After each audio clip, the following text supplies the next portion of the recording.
বর্তমান যুগের মুসলিমদের জন্য সবচেয়ে বড় পরীক্ষা কি? নিঃসন্দেহে অনেকেই এই প্রশ্নের উত্তরে বলবেন অশ্লীলতা। বিশেষ করে মোবাইল ফোন আর ইন্টারনেটের কারণে এই সমস্যাটি একটি গোটা প্রজন্মের জন্য একটি বিরাট ফিতনা হয়ে দাঁড়িয়েছে। অশ্লীলতা বা পর্নোগ্রাফির বিষয় আসলে সর্বপ্রথম আমাদের যেই ব্যাপারটি সবার আগে স্বীকার করে নিতে হবে তা হলো এর সুস্পষ্ট সমাধান আমাদের জানা নেই। কারণ এই সমস্যাটাই মানব সমাজের জন্য তুলনামূলকভাবে নতুন। হ্যাঁ, জিনা করার ফিতনা হয়তো আদিকাল থেকেই মানুষের জন্য একটা পরীক্ষা হয়েছিল, কিন্তু বর্তমান সময়ে চোখের জিনার ফাঁদে পা ফেলা যত সহজ, এত সহজ হয়তো কয়েক যুগ আগেও ছিল না। দ্বিতীয় যে বিষয়টি আমাদের মেনে নিতে হবে তা হলো আমরা সবাই জানি এই কাজটি খারাপ। আমাদের যেই ছোট ভাইটি এই সমস্যায় খুব খারাপভাবে ভুগছে, সেও মনের অন্তঃস্থলে বিশ্বাস করে এটি একটি পাপ কাজ এবং এটা ছেড়ে দেয়াই শ্রেয়, কিন্তু সে তা করতে পারছে না। সে বারবার একই ফাঁদে পা ফেলছে এবং এক প্রকার আসক্ত হয়ে পড়েছে। এই সমস্যার সমাধান নিয়ে অবশ্যই 1-2 মিনিট আলোচনা করা সম্ভব নয়, বরং এটা নিয়ে সামষ্টিকভাবে আমাদের কাজ করতে হবে।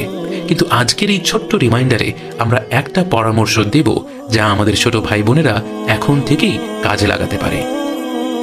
দেখুন, আপনার মূল সমস্যাটাই হলো আপনি যেই মুহূর্তে এই পাপ কাজের প্রতি দুর্বল হয়ে পড়েন, সেই মুহূর্তে আপনার আর নিজের উপর নিয়ন্ত্রণ নেই।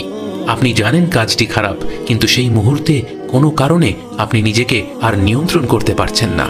কিন্তু সেই পাপ কাজে লিপ্ত হওয়ার পর আবার আপনার নিজের উপর নিয়ন্ত্রণ আসে, আপনার মনে অপরাধ বোধ জেগে ওঠে, আপনি উপলব্ধি করেন আপনি আল্লাহকে অসন্তুষ্ট করেছেন। এই মুহূর্তে আপনাকে শয়তান আর আপনার নফস মিলে আপনাকে আবারও ধোঁকা দেবে।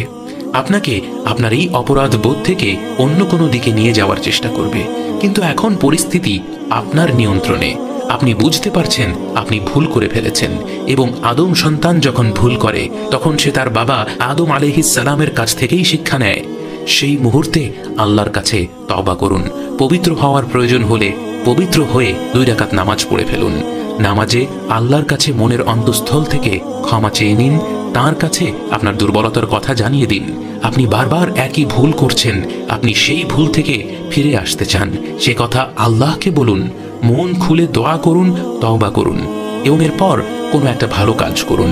হয় কোরআন পড়ুন বা দান সাদাকা করুন। রাসূল সাল্লাল্লাহু আলাইহি ওয়াসাল্লাম বলেন, পাপ কাজ করে ফেললে ভালো কাজ করো, সেটা পাপ কাজটিকে মুছে দেবে। সেই মুহূর্তেই নির্ধারণ করে নিন যে এই পাপ আপনি আর করবেন না। কিন্তু যদি ভবিষ্যতে আবারও সেই পাপ হয়ে যায়, তাহলে আবারও একইভাবে তওবা করে নিতে হবে, আবারও কোনো ভালো কাজ করতে হবে। কিন্তু তাহলে কি আমি মুনাফিক হয়ে যাচ্ছি না? অবশ্যই না। 2টি ব্যক্তির কথা চিন্তা করুন। একজন ব্যক্তি পাপ কাজ করলো, এরপর তওবা করলো, এবং তওবা করার সময়ই তার মনের মধ্যে সে জানে যে পরের দিন সে সেই পাপ কাজটি আবার করবে। অন্যজন পাপ কাজ করলো, তওবা করলো, এবং তওবা করার সময় মনের গভীরে সে প্রতিজ্ঞা করেছে যে সে সেই পাপ কাজটি আর কখনো করবে না। কিন্তু এই প্রতিজ্ঞা করা সত্ত্বেও সে কিছুদিন পর আবার দুর্বল হয়ে পড়লো, আবারও পাপ কাজটি করে ফেললো। এই 2 ব্যক্তির মধ্যে অনেক পার্থক্য রয়েছে। আপনার তওবা কি কবুল হচ্ছে কিনা তা নির্ভর করবে আপনার মনের ভেতরে সেই পাপ কাজে ফিরে না যাওয়ার প্রতিজ্ঞাটা কতটুকু মজবুত, কতটা আন্তরিকতাপূর্ণ। অশ্লীলতার সমস্যা এই প্রজন্মের সবচেয়ে বড় সমস্যা। যারা এই ভিডিওটি শুনছেন, ভেবে দেখুন আপনি শেষ কবে বা কখন এই পাপ কাজ করে ফেলেছিলেন, এবং সেই পাপ কাজ করার পর আপনার কি মনে হয়েছে আল্লাহ আপনাকে পরিত্যাগ করেছেন, যে তিনি আপনাকে ফিরে আসার আহ্বান জানাচ্ছেন না, যে তিনি চান না আপনি জান্নাতে প্রবেশ করুন? যদি তাই সত্য হতো, তাহলে আমার প্রিয় ভাই, এই ভিডিওটি আপনার কাছে কার হুকুমে পৌঁছালো, আর আপনি বা কাকে পাবার আশায় মন দিয়ে এসব কথা শুনলেন? بين الرجاء والخوف قلبي طائر